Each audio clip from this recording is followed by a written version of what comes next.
Mga kabayan, dito po tayo sa isdaan. Nagbili tayo ng isda para maibigay natin sa ating kasama muna na disgrasya nung isang araw. So hatiran natin sila ng pagkain para may makain ng mga anak niya. Dito kahit konting isda lang para may maiakit lang tayo sa ating kasama. Mga kabayan, dito po tayo sa ating kasamahan sa trabaho. Naksidente siya nung nakarang araw, so di siya nakapagtrabaho. Kailangan niya ng konting tulong, so nilapitan natin siya ngayon. Dinalo natin, may bigay tayong konting tulong para makaraos man ng ilang araw. Nandito na tayo sa kanyang bahay. Pasukin na natin si Bay. Ayan po yung kasama ko. Kasama ko, mabait to eh. Dinala na natin ng kaunting tulong para makaraos lang sila sa ilang araw nilang pahinga. Makapagbigay man tayo ng kaunting kain. Yung mga bata niya maliliit pa kasi siya lang yung nasahan sa trabaho. So, kawawa naman.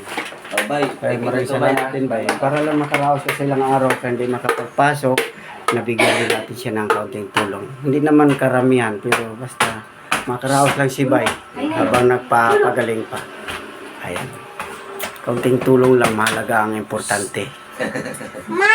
Ay, mga anak na maliliit kasi may nag-aaral pa siya.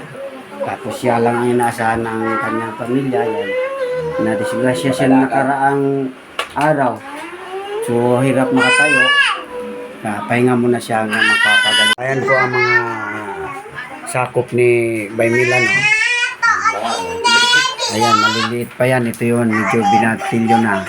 Ayan, may dalagingging din siya. Ayan o. Siya lang ang inaasahan sa pamilya.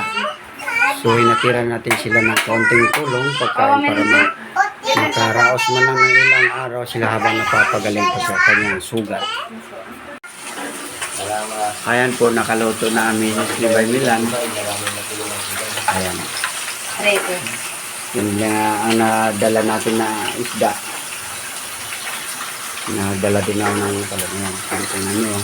Eh, malakas pang ulan, di ba ako nakauwi habang nagtambay. Yan, nagluto ni Bay Milan. Ay, mga kabayan, nandito na tayo sa aming bahay. Kararating lang natin, basta tayo sa ulan. Galing tayo naghatid ng pagkain doon sa ating kasamahan na disgrasya nakarang araw. Ayan, lakas pa nga yung ulan, oh. Basang-basa si Bay. Ayan, dito na tayo. Basa din si Bay. Yun, ayos mo na tayo.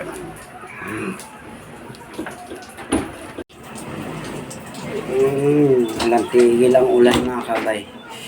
Kaya pastor na natin ito yung inmax natin kay magasgasan.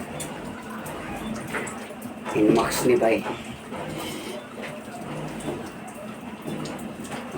Basa. Ayan.